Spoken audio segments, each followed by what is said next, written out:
2017. So here the revenue is 8 million, and then 2018 is 11 million. Then now it's close to like 15 million, and they had. So why do you say it's 22 million? If it's close to 15 million. Because this is what they want. Oh, okay. Got it. It's their wish list. Okay. The wish list. Well, Santa Claus is coming pretty soon. So they had a lot of contracts, including UCLA, and their growth is really, really high up there.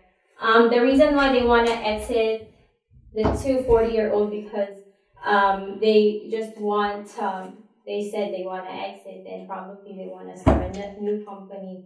The pathologist really wants to retire. That's like he's 68 years old.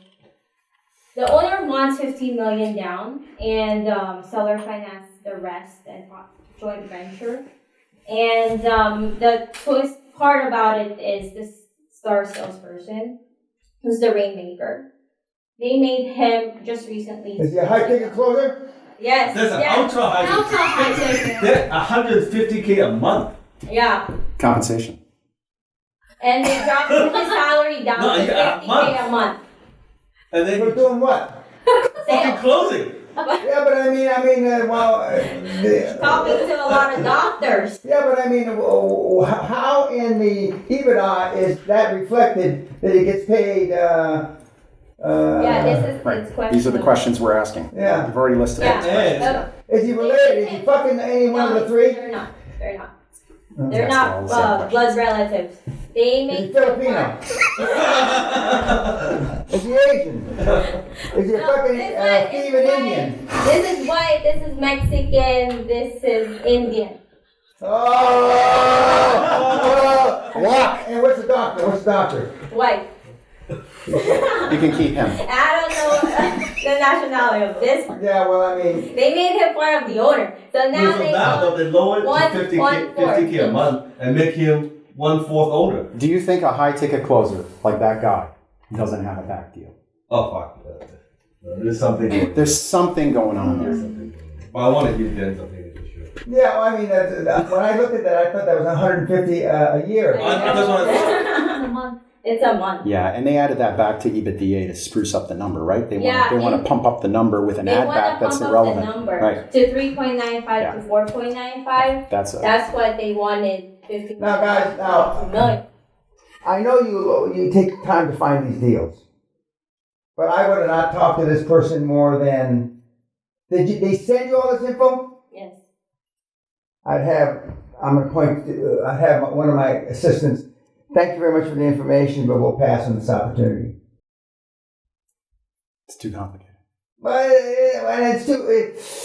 it's too rich. I mean, remember, 95% of all deals that go on the market worldwide don't sell because they want too much. They're trying to get rich off one transaction when wealth is built off a series of transactions. And which hospital is this doctor affiliated with? UCLA. What's his name? But this Dr. Heiser-Doft. I don't know him. Okay, he's 75% of the doctors at UCLA are over 60 years old.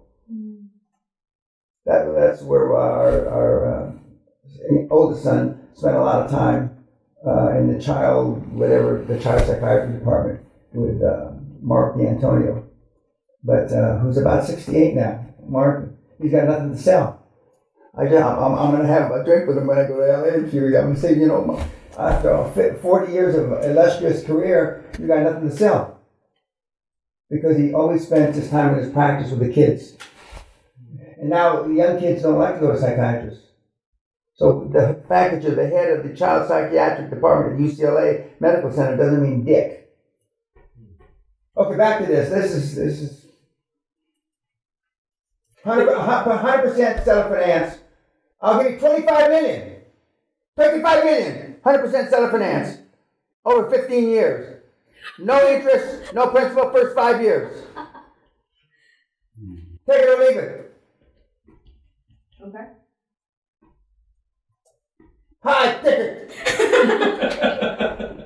Now somebody asked me, I got some YouTube, big one hate guys. Dan. But am I trying to sound Japanese when I say that? Japanese. Or am I? Oh, Definitely sound Japanese. the Japanese. They live in Germany too.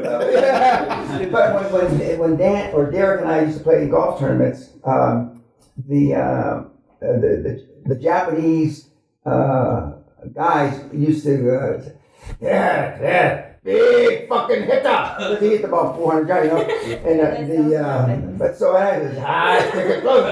Okay, with a little German accent. All right. Yeah. Okay, but I mean this is next, you know.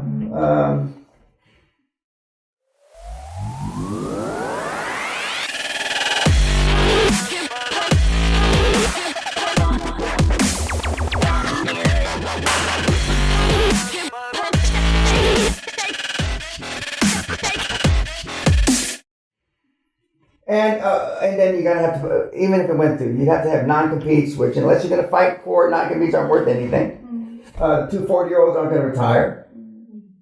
They're just not gonna retire. I mean, that's bullshit. I mean, I don't believe the 68-year-old doctor, he's not gonna retire either. I mean, he's probably a full professor at UCLA, which means he's making, for doing nothing, he's making $2.25 for nothing. Just, you know. So, no, that's not 100% self-finance. So this one. Yeah, but No interest? no interest. Tenure. 10 years. 10 Yeah. 10 years. And you know what we were thinking is that the 68-year-old has to seller finance 51% of it at least. Put him on the hook so that he has the most to gain out of it, because he needs to control those 40-year-olds once they go romping around in the market, stealing that business. Right? Give him a reason to say no to those guys. How long have they been in business? Since 2016. So. Oh, so it's a brand. Oh, they're just trying to hit the jackpot. Yeah. I mean, They have like 40 employees. well, that's the employee's problem. The lab business, they have big name customers. Does any one customer represent more than 20% of the business? I believe UCLA does. Okay, well, that's good on one hand, but it's bad. How much more than 20%? I'm not sure. Okay, but I mean, if it's 40 or 50%, UCLA about, I don't know, a few years ago, instituted a rule that was a verbal, not in writing, that no UCLA physician could start a business on the back of its relationship with UCLA Medical School. I don't know if they're in violation of that. They may have been given 2-3 years. You got to get out of business. You don't know what's behind. Google their names, put under fraud. Google their names under lawsuit. Google their names under UCLA lawsuit, and see what comes up. And if any of those things come up, then you just got to go right for the jugular and just hammer them. You know, I can be part of your solution. Yeah, but I mean This would be a conflict of interest, Mr. Peña. Same. This one, What about it? since he's my board member. Well, the conflict is he shouldn't be selling you shit that he owns. It's a conflict on both sides. And I mean, But then, if he exited, then well, that's fine. But he's exiting at your expense. Your expense meaning your company's the one that's buying it. If there was a Robert's Rule big deal like a General Motors or IBM or whatever, he'd have to recuse himself from the voting on both sides, meaning he couldn't vote. Can they close a transaction with only 2/3 vote? Some companies are incorporated, you have to have 75% vote. So if he recused himself from the vote, can it even close? Can they even sell? yeah, they both own like 25% each now. So. You mean the salesperson owns 25? Yes, 25. Well, I mean, but what does it take to close? And the salesperson doesn't want to leave. Or that's what he says. That's why he says. That's what. Yeah, it's just.